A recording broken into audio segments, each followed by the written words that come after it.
welcome to Heavy Rotations. This is a vinyl show where me and my father swap albums, talk about it a little bit, trying to recreate that sense when, your friend would come over and just like drop that album, or, we had iPods, just plug something in and be like, man, you gotta listen to this, you gotta check this out. I know you like this artist, you'd probably really dig this.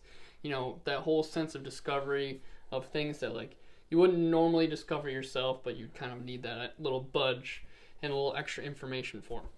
So for last week, I gave my father a record, and this week he gave me a record, right?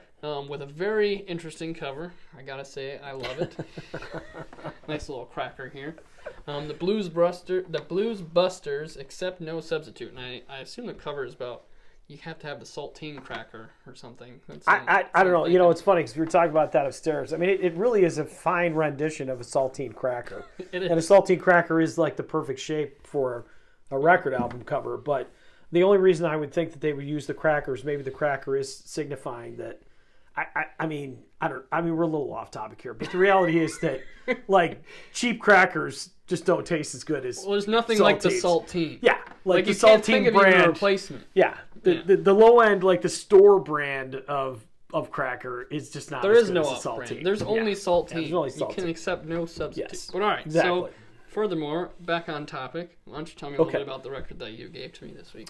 All right, so we'll back up a little bit. I gave you a record that was a complete disaster. You didn't like it. I'm not going to name it because people probably love that particular band, but we. Really, again, the goal is to make sure that we're sharing records that we both can enjoy. So I kind of did a reset, and I was thinking to myself, man, I need to find something that's a little bit more in your wheelhouse, kind of knowing your taste and whatnot. So I know you like Little Feat. I feel like we saw Little Feat together at some point in concert. We did, and I distinctly remember watching them and hearing this really distinctive voice and not knowing where the hell it was coming from. Yeah. Like, I will never forget it because I couldn't figure it out for the whole show. And it was the drummer singing. I don't remember. I think it was something about a bathtub. Oh, yeah, Fat Man in the Bathtub. Fat Man in the Bathtub. I remember just sitting there like, wow, this voice is amazing, but all these guys are just jamming, and this voice is coming from somewhere, but I can't see it. And it's just there like was this a distinct memory burned in my head about the that. guy Sam Clayton. He played the bongos, I think, and he had the really deep voice to be like, oh yeah. But he's not on this album. So but one of the main members of the Bluesbusters is a guy named Paul Breer. So he was from Little Feat. Little Feat, like the two primary guitarists, singers were Paul Breer and Lowell George. Lowell George played slide parts, sang a lot of the leads, wrote about half the material. Paul Breer kind of picked up the other half. There were other members that are important, and if you're a Little Feat fan, I'm not trying to downgrade the importance of the other members by any stretch of the imagination. But Paul was one of those voices. When you hear him, you think of Little Feat. So this is kind of like a super group because there was this guy Catfish Hodge that's in it. And he'd been kicking around for years and had his own solo career. Freebo's the bass player. He played with Bonnie Raitt. He had kind of a prominent role in the No Nukes concert, which is, before your time, but other people may remember it. T. Lavitz, who was in a group called the Dixie Dregs. And T. Lavitz also auditioned for the keyboard part in the Grateful Dead after Brent Midland died. Vince Welnick wound up getting it, but T. was at least, he was kind of in that San Francisco scene and very... beloved for his keyboard playing. And the drummer was a guy that I can't remember his name, so if his family members are listening, I'll apologize. But he played for Jackson Browne. So guys with a lot of history. Now, around the time that this album came out, it's about mid-'80s, musical taste had changed. And there's always a lot of discussion on how, let's say, like when Nirvana came out, it destroyed all of those hair bands, So the hair bands went out of fashion when Nirvana came in fashion. So in the 80s, when all these, synth-driven kind of MTV era bands came, a lot of your bands like Little Feat and, your kind of rock / blues, whatever, those bands sort of fell out of favor. But they had Stevie Ray Vaughan was coming around at this time, and so it there was a little bit more awareness about the blues again. So the blues were kind of coming back because of Stevie Ray. And that's around the time that these guys came out. They never got any traction whatsoever. I mean, these albums went, pretty much straight to the obscurity in the bargain bin, even with the players that they had on them. And I think it's just because they weren't on a major label and whatnot. Now, I discovered them because they played at a club that I worked at called Red Creek, and I was like blown out of the water. Now, they're one of those groups, I'd heard, who was in it and everything. I was like, oh, yeah, it sounds like it's pretty good. And actually, our DJ at the time used to play one of their songs, and I was like, who is that? Wow, those guys are great. And then when I heard they were coming, and I got to see them play, and I mean, these guys played to a crowd of, I'm not even exaggerating, maybe 45, 50 people, and they just rocked my socks off. I mean, they were just so good. And to me, you and I have discussed this before. I think any band that can play to a room of less than 100 people the same way that they play to a room of 10,000 people, that's a real band. Yeah, sure. That's it. If you could Those still, are musicians. They are. They obviously care about their craft. I mean, I get it if you got 2 or 3 people. The energy. There's no energy in the room. There's not much to play for. But if you got 40 or 50 people that are showing up for your show, bring it. You know what I'm saying? Yeah, if you like what you do, Yeah, because those 40 or 50, they got friends or whatever. And they're going to become lifelong fans and start introducing, Yep.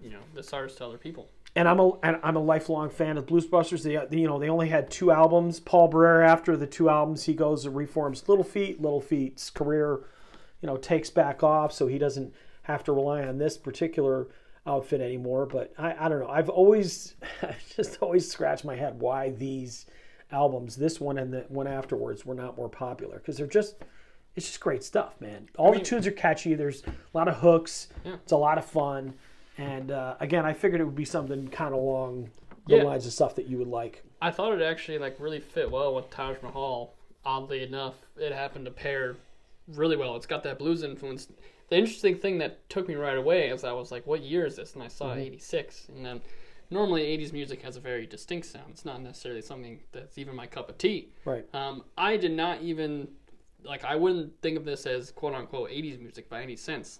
I thought of this as just a really good blues jam band. I put this up there with putting on an Allman Brothers record or a Little Feat record. It's just got that that feeling, and then almost that a little bit of improv, but all the musicians are really good and really tight. And this is also one of those records that's to me just was good front to back. It's just as a whole, you can just put this on and just listen to the whole thing, and it's just one great experience to listen to. And I thought it was very unique. I probably would have never known either, it was the guy from Little Feat or anything about this otherwise either. But it's just there's history behind it, and there's great players, and this is just a fantastic record with the, odd cover.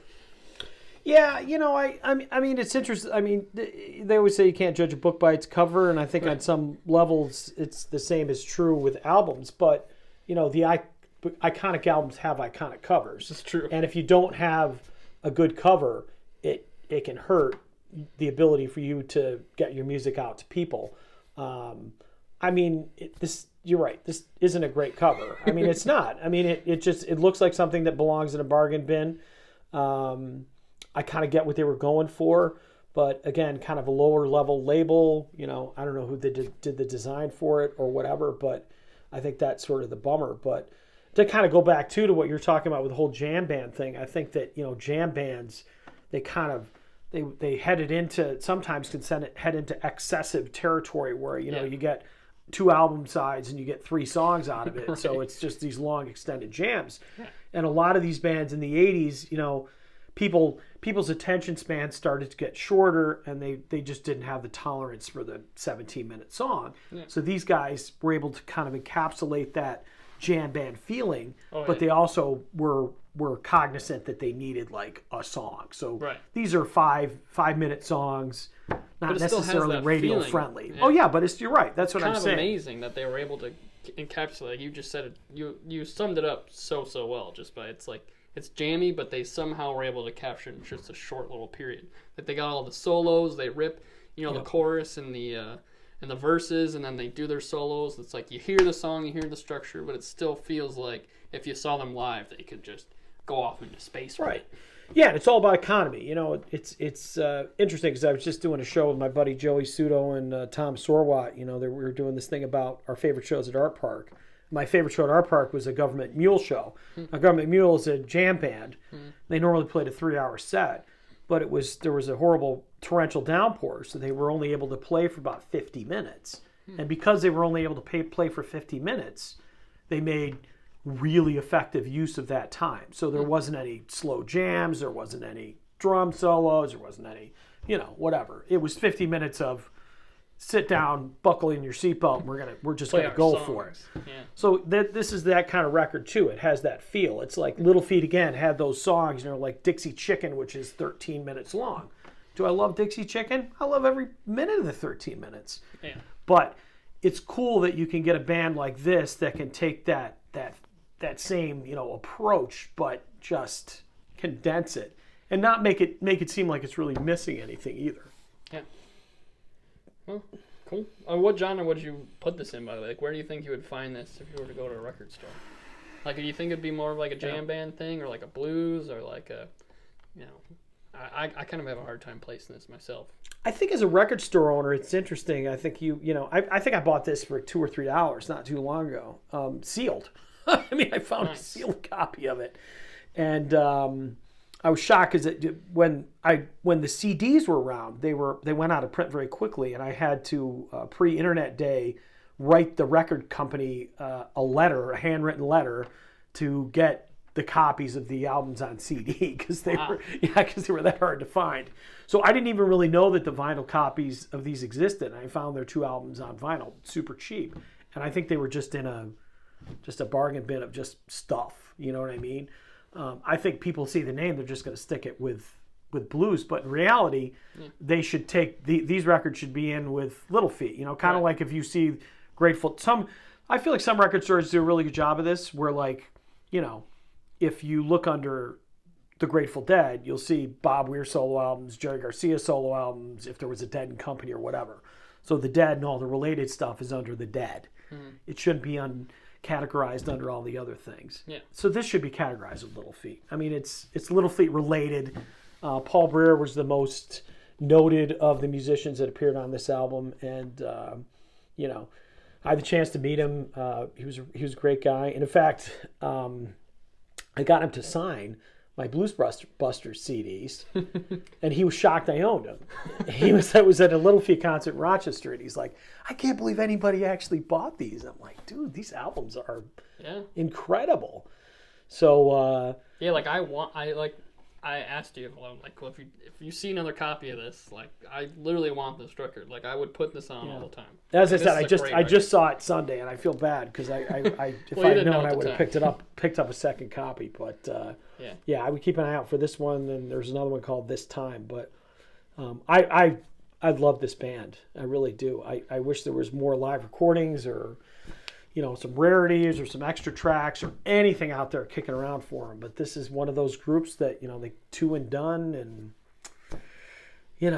that's it. I guess there's a lot to say about, publicity and, marketing and all that kind of stuff can, make or break an artist. Absolutely. I mean, there'd be no call for a reunion, but even if there was, I mean, T. Lavitz is dead, the keyboard player, and then Paul Breer died, I think, 1.5 2 years ago as well.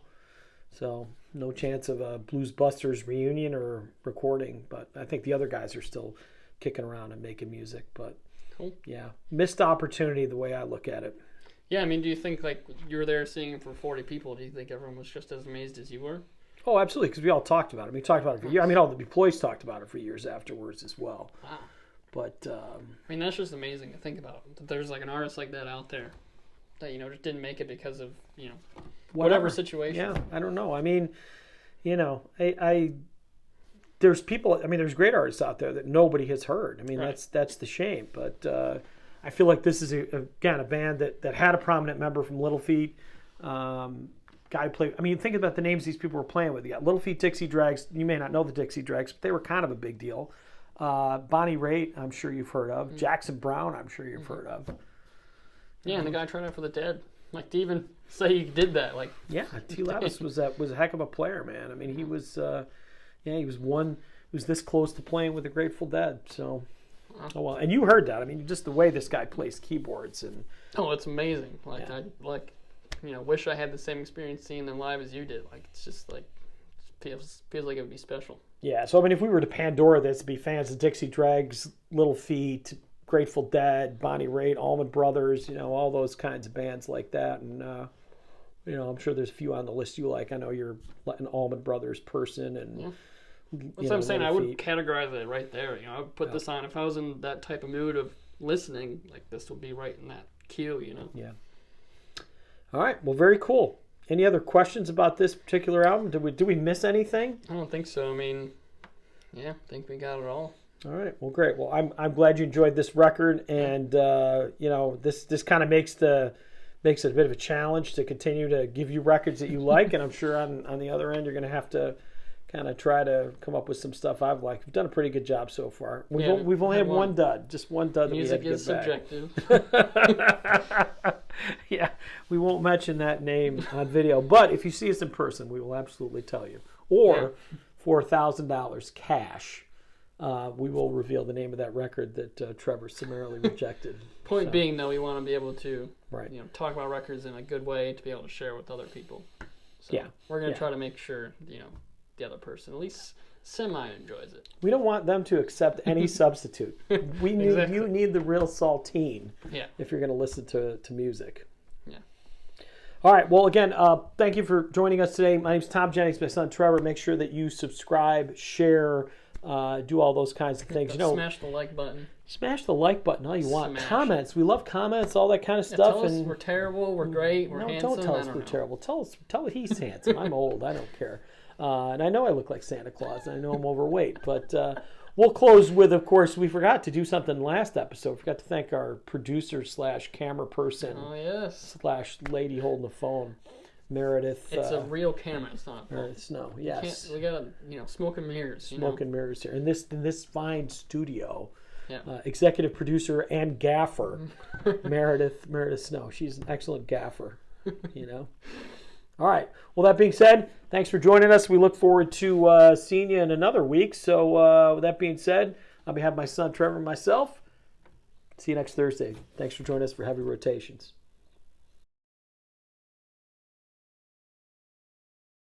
You're watching Heavy Rotations. This is a... All right, just keep filming. Or did you already stop it? All right. How did you say it? Did you just say... Hello, welcome to Heavy Rotations. Welcome to. Okay. Hello, and welcome to Heavy Rotations. You're talking to Meredith. Hello, welcome to Heavy Rotations. My name's Trevor Jennings. I'm here with my dad, Thom. Actually, but you're Thom and I'm Trevor. Okay, I'm telling you how to do the introduction. On you. I'm just, Yeah. All right. Who's who? Which one's who again, Meredith? Because I'm Thom. He's Trevor. He's got me all confused. Now you got her confused. All right. Beginning. You're talking to her. Hey. I got it. You're the audience. Okay, did you fart or did I? I'm pretty sure I did. Dude. I totally smell a fart. You're lucky I don't have a sense of smell, man. It's disgusting. Dude, did you smell that, Meredith? I think that's... Are you still filming? Is that you? All right. God, we should have gotten the fart talk. That would have been great. Okay, I've stopped. Ready? You ready? Yeah.